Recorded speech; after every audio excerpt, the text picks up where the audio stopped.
por alguna razón, bueno, siempre pasan las cosas, hermanos, cuando uno no las comprende, pero por alguna razón me pusieron mi terapia los miércoles. Entonces, mi terapista es una gringa con apellido Sánchez. Entonces a mí se me hace que está casado con algún latino y ha de traer coraje porque me hace llorar. Entonces venimos un poquito incómodos, pero aquí estamos, hermanos, aquí estamos. Vamos a continuar el estudio en Primera de Pedro, hermanos, y quisiera que me acompañase, por favor, a Primera de Pedro capítulo 1 versículo 17. Esa es la 10ª enseñanza, la número 10, y apenas llevamos 17 versículos, hermanos. El versículo 17, hermanos, es el que precede a lo que hablábamos la semana pasada, la santidad de Dios. Sin santidad nadie verá al Señor, hermanos. La palabra de Dios nos enseña en su palabra que para acercarse a Él es necesario que nos santifiquemos y que seamos santos en toda nuestra manera de vivir. Eso lo explicamos la semana pasada, hermanos. Ahora, este versículo 17 es una continuación de esta misma idea, del mismo precepto, hermanos. Y vamos a leer el versículo 17 que dice: y si invocáis por Padre aquel que sin acepción de personas juzga según la obra de cada uno, conducíos en temor todo el tiempo de vuestra peregrinación. Déjenme comenzar de atrás hacia adelante y hablemos de vuestra peregrinación. Somos se nos pega mucho esto, hermanos. Se nos olvida continuamente de que en este mundo usted y yo somos peregrinos, pasajeros, y que de alguna manera el mundo en el cual vivimos trata de envolvernos, trata de contaminarnos, trata de hostigarnos, trata de que de alguna manera fallezcamos en nuestra fe, que neguemos la fe y el conocimiento de nuestro Señor Jesucristo. La palabra de Dios nos exhorta continuamente a que durante este lapso de tiempo que es corto, ¿verdad?, no se nos olvide que de aquí nos vamos y que nos espera la corona de la vida eterna, hermanos. Y que no podemos comparar lo que se nos ofrece en la eternidad con lo que el mundo nos ofrece aquí en la tierra. Que lo que la tierra nos ofrece es terrenal, es pasajero, que no permanece, que no trae una satisfacción total y completa, que en algún momento lo que el mundo te ofrece puede ser de descanso, de alegría, de paz, pero que se acaba rápidamente porque no permanece. Y lo que Dios da, la salvación, el gozo, el bienestar, la prosperidad, preceden a la eternidad. Entonces vale la pena la lucha, el sufrimiento, las dificultades, porque nada se compara con lo que Dios tiene para nosotros cuando esto termine. Amén. No vamos a sacrificar lo que tenemos en la eternidad por un momento de placer aquí. ¿Estamos? Sí, ok, va. Entonces, amados de Dios, ahí es donde se nos exhorta. La palabra de Dios nos decía: sed santos porque vuestro Padre que está en los cielos es santo. Amén. Entonces entra el 17 que dice: y si invocáis por Padre aquel que sin acepción de personas juzga según la obra de cada uno, conducíos con temor todo el tiempo de vuestra peregrinación. Ahora sí vayamos al frente. Invocar. ¿Invocar a quién? Al Padre. Pero también menciona a un Padre y a un juez. Al Dios al cual invocamos es Padre, pero también es juez. Ahora bien, la palabra invocar aquí, hermanos, es bien importante que le prestemos atención. Invocar es llamar. Ahora, llamar pero en forma de apelación. Necesito apelar a Dios porque Él es mi único ayudador, porque como es juez también es mi abogado. ¿Me están siguiendo, hermanos? Ahora, esta palabra de invocación, que es llamar, y que es apelar a Dios, tiene dos connotaciones importantes que tenemos que ponerle mucha atención. Una es reconocimiento y la otra es adoración. En el Antiguo Testamento, la palabra invocar, hermano, llevaban estas dos connotaciones en la cultura hebraica. ¿Qué quiere decir esto, hermano? Que no es un llamamiento como muchos hacen, que estás bajo presión, estás bajo una dificultad y clamas a Dios. Pero una vez que pasa la dificultad y la angustia, Dios queda en el olvido. No, esta manera de invocar se refiere a un acto que conlleva no solamente llamar a Dios, pero quiere decir reconocer que Él es Dios y adorar a Dios, hermano. O sea, reconocer quién es Dios, su personalidad, su gracia, su misericordia, su amor, y al mismo tiempo un acto de adoración. El acto de adoración, hermano, no solamente tiene que ver con un acto de oración o de canto, también tiene que ver con un acto de servicio, compromiso, con una fe bien definida. Entonces llamar o invocar, hermano, no se está refiriendo únicamente a un clamor que está bajo la presión de la necesidad, sino se refiere a la invocación de alguien que reconoce que hay un Dios en los cielos y que Él está dispuesto a bendecir, a ayudarte, a restaurarte, porque es un Dios de amor y de misericordia, y que tú le vas a responder con adoración, con servicio, con compromiso, que tú le vas a servir a Él. ¿Estamos entendiendo esto, hermanos? Entonces, amados de Dios, eso es la invocación a la que se refiere. Ahora, ¿en dónde? En un contexto de santidad. Si vas a invocar a Dios, tienes que entrar en la esfera, decíamos la semana pasada, la esfera de Dios, la esfera de la santidad, de la pureza de Dios. Dios nunca va a bendecir fuera de su santidad. No se trata de que Dios salga de su medio ambiente, sino que nosotros entremos en el medio ambiente de Dios. ¿Me están siguiendo, hermanos? Entonces, por ejemplo, Hebreos capítulo 11, versículo 6, nomás lo menciono porque ahorita vamos a entrar en otra escritura. Dice: pero sin fe es imposible agradar a Dios, porque es necesario que el que se acerca a Dios crea que le hay y que es galardonador de los que le buscan. ¿Qué significa esto? Que el que invoca, el que llama, el que quiere agradar a Dios, el que se acerca a Dios, hermano, tiene que tener dos cosas: reconocer que Él es Dios y un acto de adoración. ¿Estamos, amados? Muy bien. Entonces ya vamos a poner en orden todo este pensamiento, hermano. La invocación, hermanos, es hacia un Padre Celestial. Un Padre Celestial que a la misma vez es también un juez. Ahorita les voy a explicar un poquito lo de ser juez en esta escritura. Pero entremos primeramente en la naturaleza paternal de Dios. Clamas a Dios, pero dice, le clamas a Dios no como Dios, sino como a un Padre. Ahora, ¿cuál es la primera faceta del Padre hacia los hijos?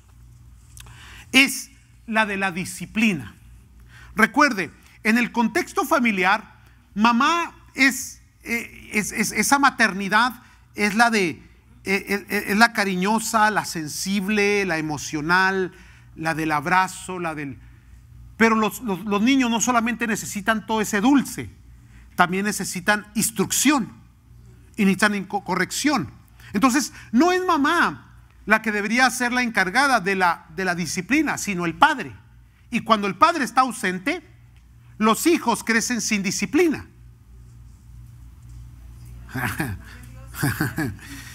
Entonces, en la Biblia, disciplina, o por lo menos en el Nuevo Testamento y en contexto hacia el Padre Celestial, lleva otras dos connotaciones importantes: instrucción y corrección. Fíjese bien, es la masculinidad la encargada de la instrucción hacia los niños. Y mamá es la ayuda idónea, la complementación. Es importantísimo la presencia de mamá, pero también es importantísima la presencia de papá. ¿Estamos, amados? Ahora, así como nosotros debemos ver a nuestros padres terrenales, también de la misma manera Dios trabaja con nosotros como un padre hacia nosotros como hijos. dándonos dos cosas dentro del contexto de la disciplina. Nos da instrucción y nos da corrección. No puede ir una sin la otra, hermanos. Tú no puedes instruir sin corregir y no puedes corregir sin instruir. Sí, no puedes llegar y dar un regaño sin dar una razón y una instrucción de cómo se deben hacer las cosas. ¿Siguen aquí? Están muy serios hoy.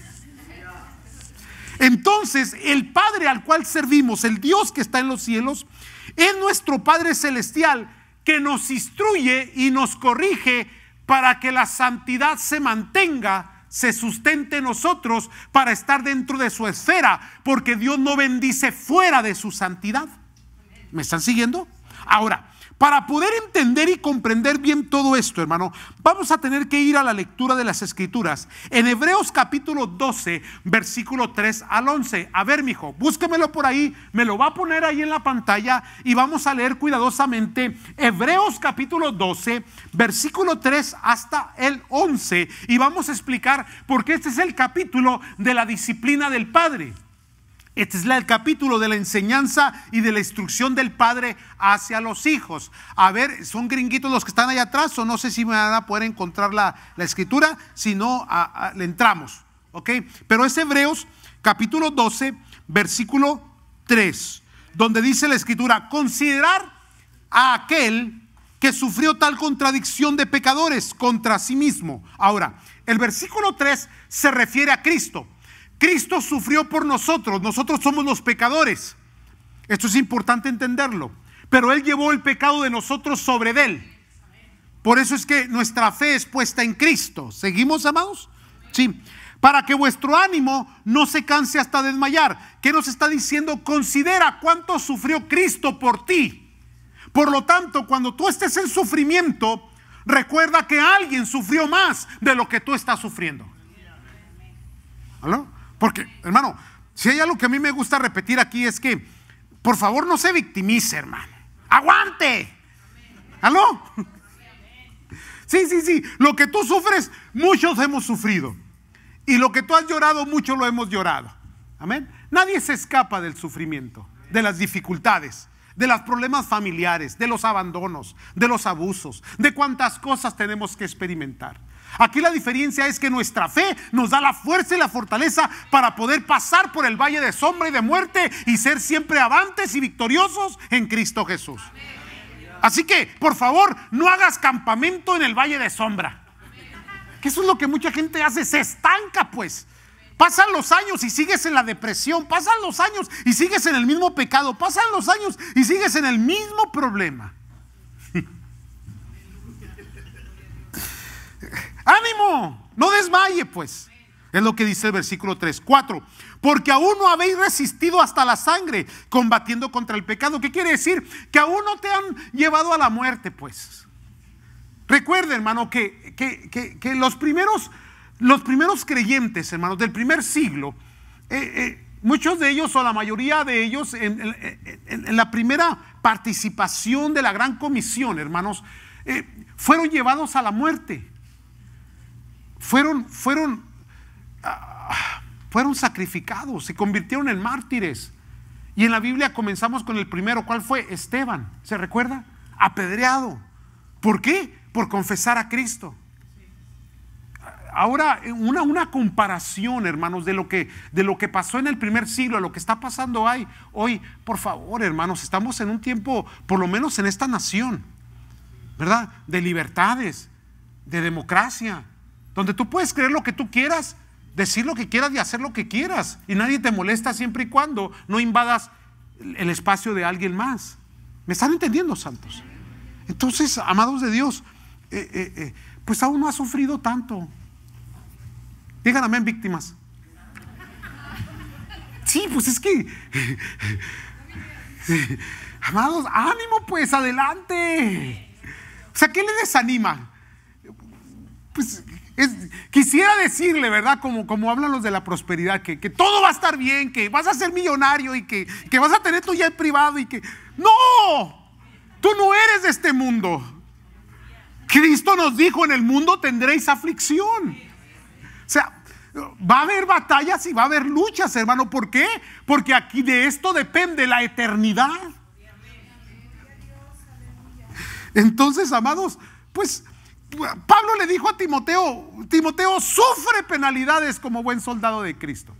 Ahora, esos sufrimientos a veces no son otra cosa, no más que disciplina de Dios. Y ahí es donde no le va a gustar lo que va a escuchar hoy. A lo mejor Dios se lo está sonando, pues. ¿Sí? ¿No? Vamos adelante. 5. ¿Habéis ya olvidado la exhortación que como a hijos se os dirige diciendo: hijo mío? O sea, Dios hablándole a sus hijos, no a cualquier persona, a sus hijos. Juan dice que ¿quiénes son los hijos? Los que son nacidos del Espíritu. ¿Verdad que sí, hermanos? No los engendrados de carne y sangre, sino los que han sido por voluntad del Padre.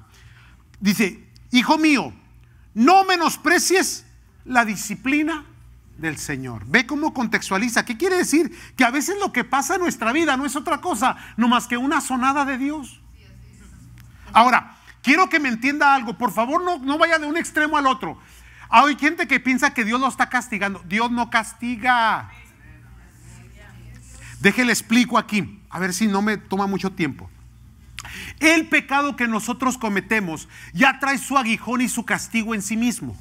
Lo que nosotros a veces estamos cosechando no es otra cosa no más que lo que nosotros mismos sembramos.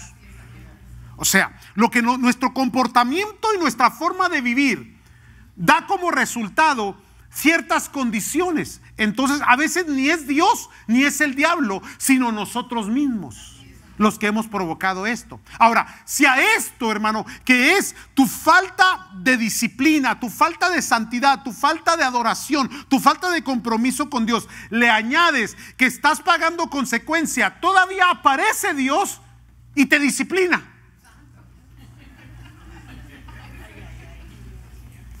Lo que le quiero decir es que todo pasa para bien y que al último Dios te va a sonar, pero no va a dejar que mueras. Te va a doler, pero te va a corregir. ¿Por qué? Porque leemos, dice: hijo mío, no menosprecies la disciplina del Señor, ni desmayéis cuando eres reprendido por Él, porque el Señor al que ama disciplina o corrige o instruye, como usted quiera llamarle. ¿Qué quiere decir esto? Que Dios te ama, y precisamente porque te ama te va a sonar. Ahora, si no te suena, ¿qué pasa? Eres bien indisciplinado, pues. Haces lo que te da tu gana. Entonces, Dios tiene que a veces obrar de una manera no muy agradable a como nosotros creemos. Y hermano, esto sucede en nuestras vidas, los que somos padres de familia, ¿verdad? Porque solamente un padre entiende a otro padre. Alguien que tiene un adolescente entiende a otro padre que tiene adolescentes. Aquí en la iglesia yo no recibo muchas quejas de personas que a veces no tienen hijos o que no tienen adolescentes, porque vienen y se me quejan que los jóvenes hacen esto, que los jóvenes hacen lo otro. Sí, pero como no son padres de adolescentes, no entienden el contexto por lo que un padre o una madre está pasando, ¿verdad? Y cómo ayudarlos. Entonces a veces nosotros como padres endurecemos un poquito nuestra manera de actuar hacia ellos y los disciplinamos, ¿verdad? Les corregimos, al mismo tiempo les instruimos. Ahora, ¿por qué los hacemos? Porque los amamos.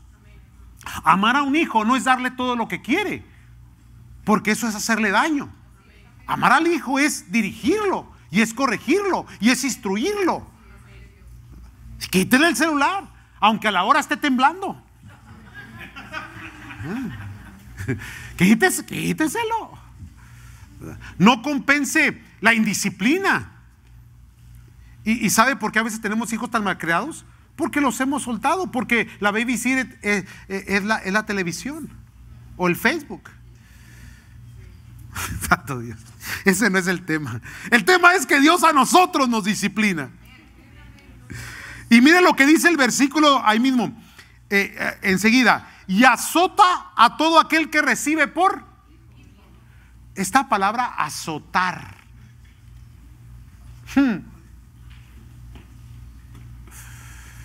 ¿Dolerá? Pregúnteme a mí. Dios, mire,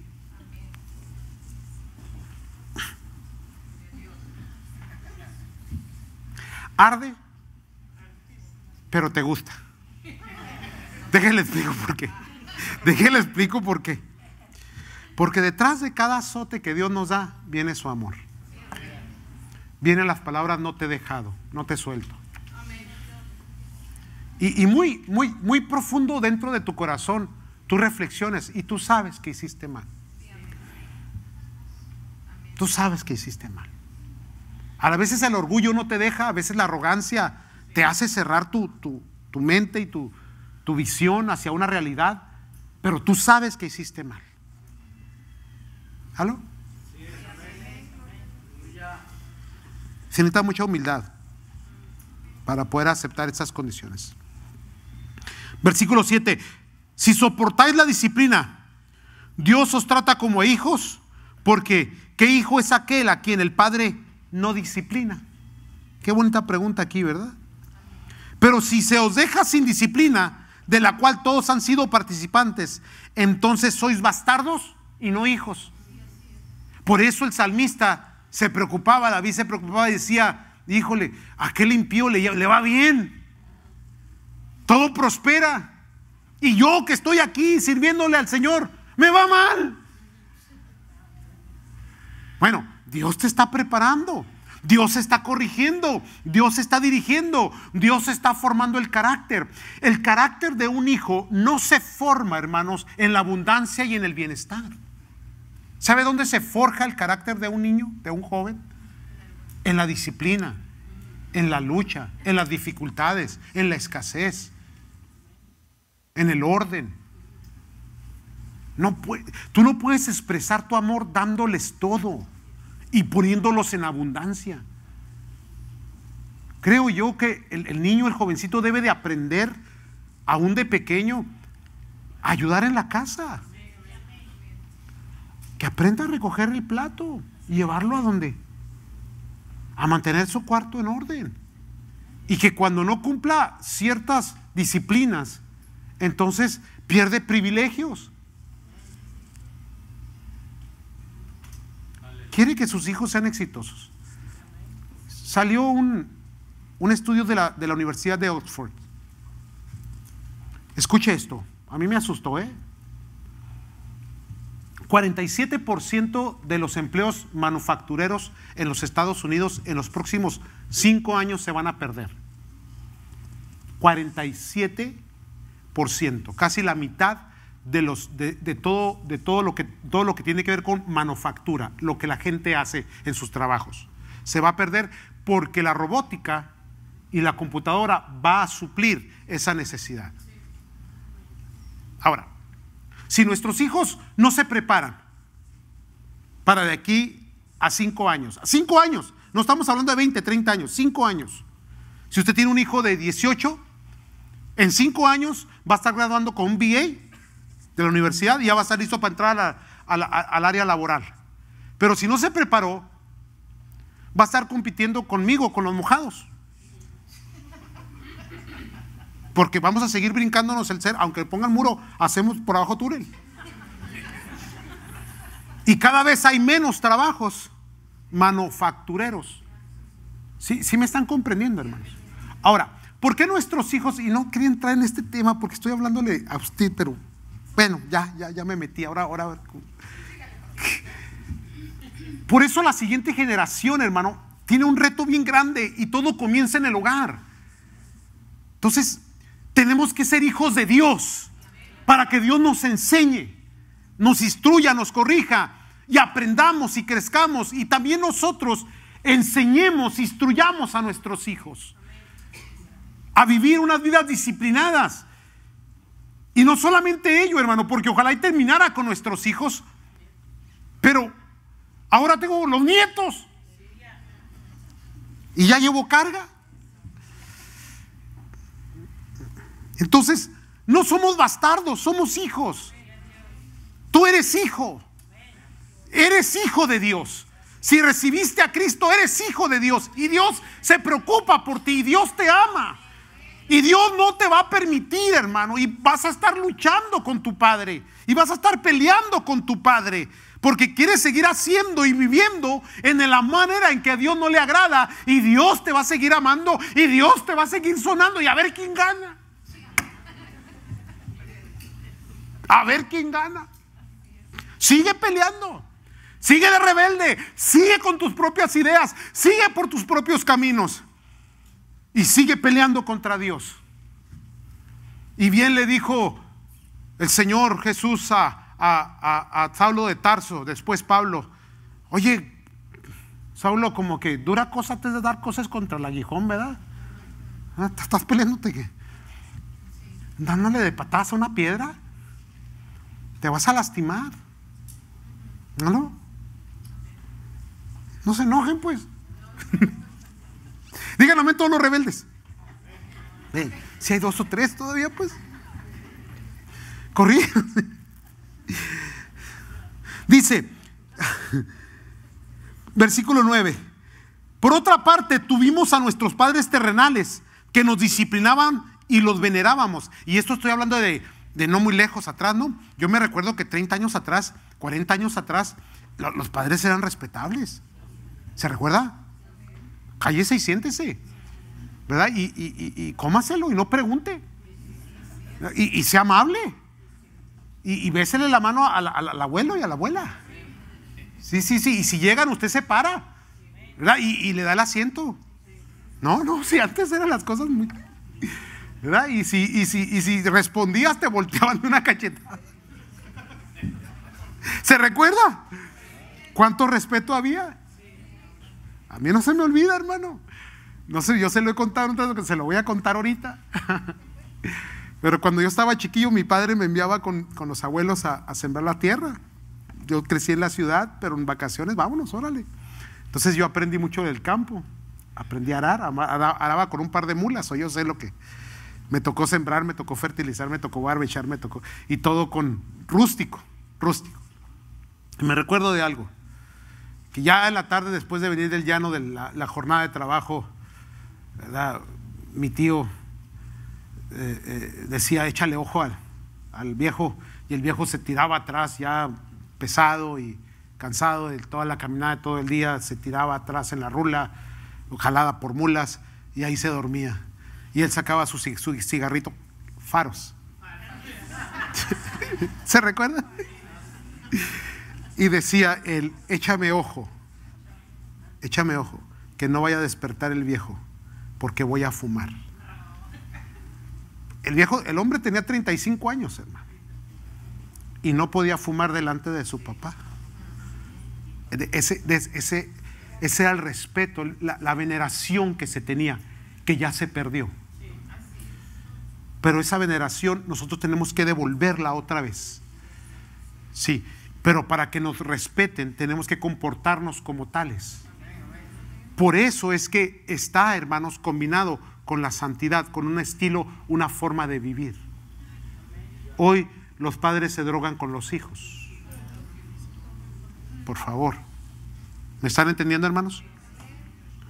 Entonces dice que los venerábamos, porque no obedeceremos mucho mejor al Padre de los Espíritus y viviremos. Versículo 10: y aquellos ciertamente por pocos días nos disciplinaban como a ellos les parecía, pero o sea, refiriéndose a Dios, Padre Celestial, el que nos da esa corrección y vivimos, dice, pero para lo que nos es provechoso, para que participemos de ¿qué dice su Biblia?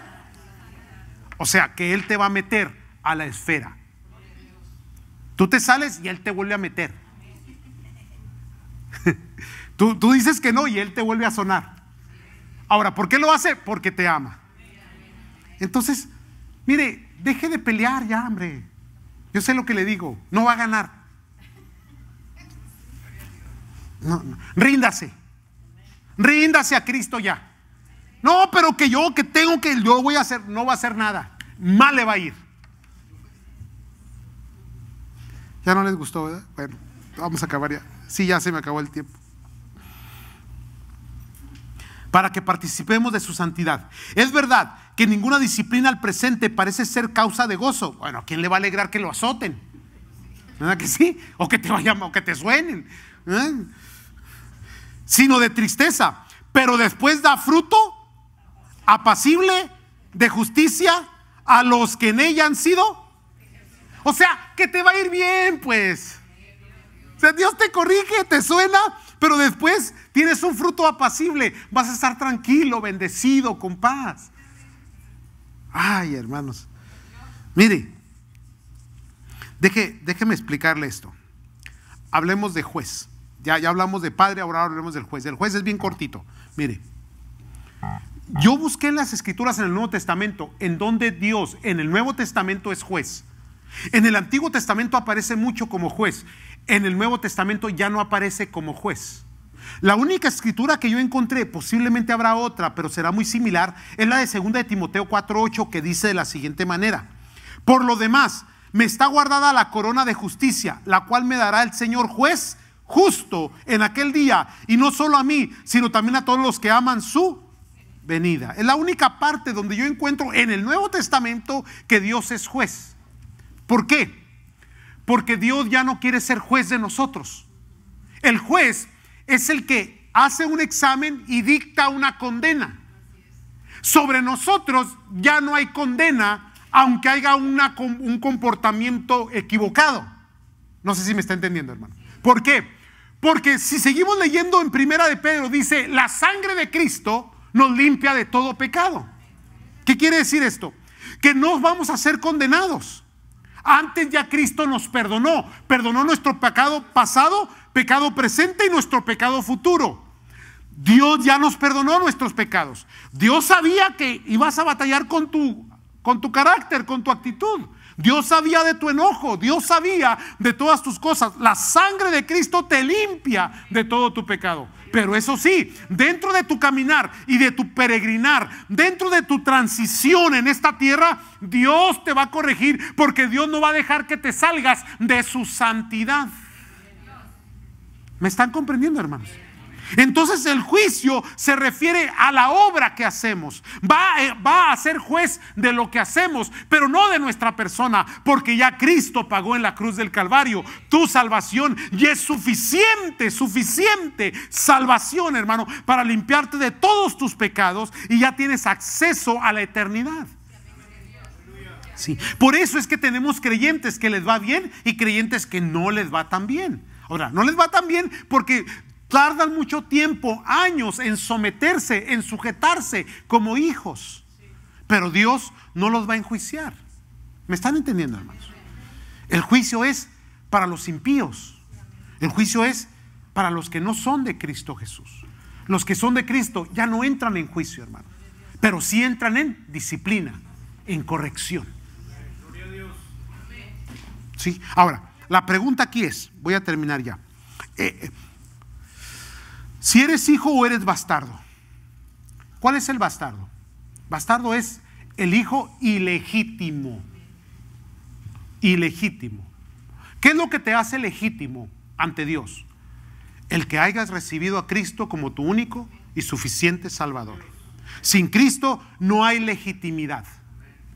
¿Sí? Y como hijo legítimo, ahora te conviertes en ese hijo que Dios te va que Dios se va a convertir en tu padre, y Dios te va a disciplinar, te va a instruir y te va a corregir. Entonces, lo primero que Dios hace es instruirte. Termino ya. Lo primero que Dios hace es instruirte. Cuando no obedeces la instrucción, entonces viene la corrección. Hay un orden en ello. Entra en la instrucción para que no tenga que llegar la corrección, porque la corrección es azote y te va a doler. ¿Dicen amén? ¿Por qué se quedaron tan callados, hermanos?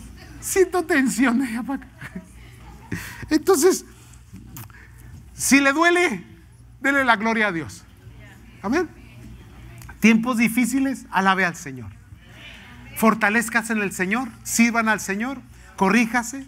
Antes de renegar de Dios, primero pregúntese: a lo mejor lo que está pasando pues no es otra cosa nomás que una consecuencia de lo que yo mismo provoqué, y Dios me está corrigiendo. Pónganse de pie.